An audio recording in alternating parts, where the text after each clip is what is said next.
Show business, and this week Michael Jackson and the Jackson family staged a show in Las Vegas to demonstrate their family solidarity and their continuing ability to make people pay large amounts of money for tickets. It was a huge success. The ecstatic audience joined in with many a cry of boo, get off, and we want our money back, when it became clear that Michael wouldn't be singing, dancing, or even breathing without legal advice and medical attention.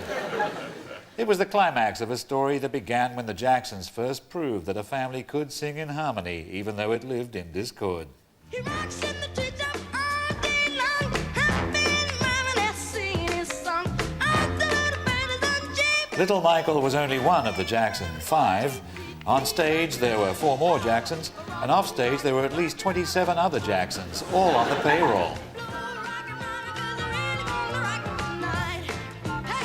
One by one, the Jacksons went on to individual careers in international entertainment, fast food catering, and all-night laundry services. Michael became one of the most famous white men ever to sing the blues. He had a childlike quality. There wasn't a child he didn't like.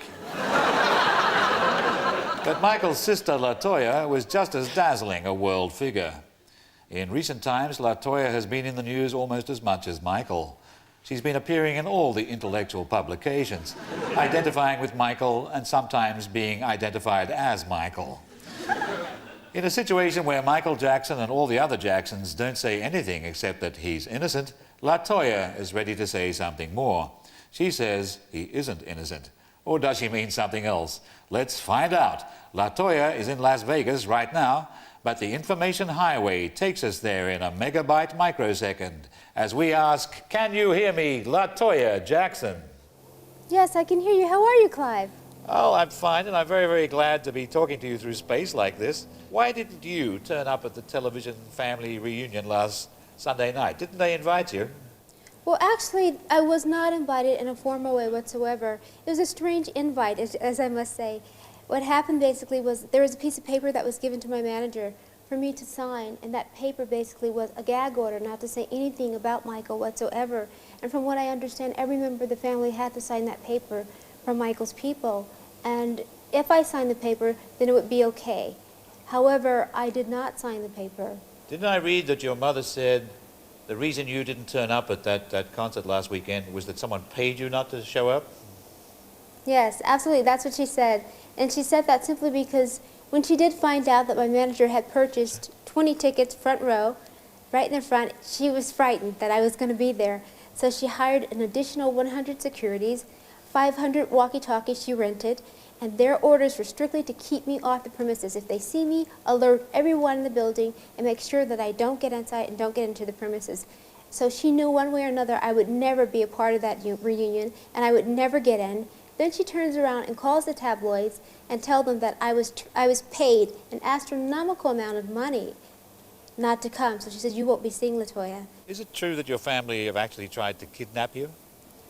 Yes, it is. Actually, several times they've tried to. As bizarre as it may seem or sound, I didn't believe in the beginning either, and I thought, well, gosh, this is the most ridiculous thing I have ever heard of, and I laughed about it. I thought it was really funny, because I'm the daughter. What are they going to do with me? You've appeared in Playboy a couple of times. Can I ask you what your family's reaction was to that? Well, of course, my mother wasn't too pleased with it, but everybody has their different opinions, and I have a large family, as you well know. Michael, however, felt that they were very good pictures, that they were very artistic, and knew exactly why I did it. And the other brothers felt it's okay, and then some felt, well, if that's what she wants to do, that's fine. So there are a lot of mixed feelings, actually. LaToya, I do have to say that there is an extraordinary physical resemblance between you and Michael.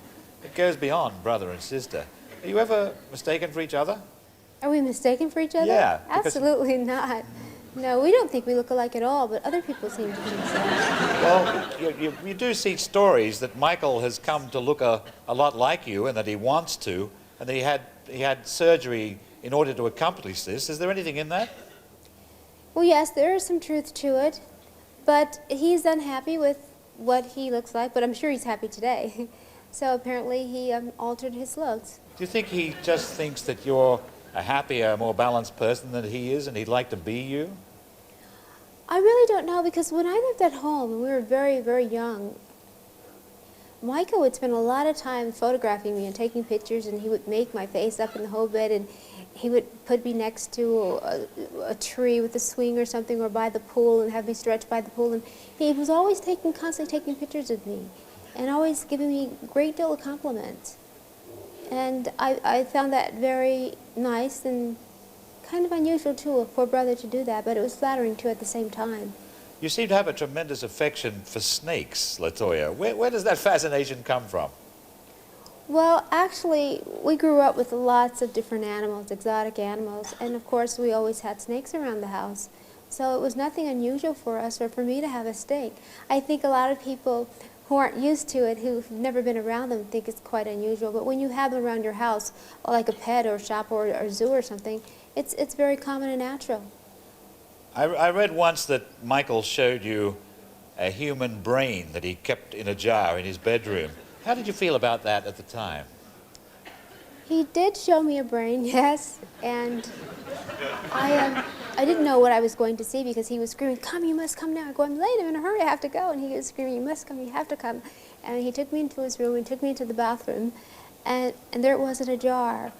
And there was this brain. I said, "Oh my God, how gross." I thought it was the most grotesque looking thing I had ever seen.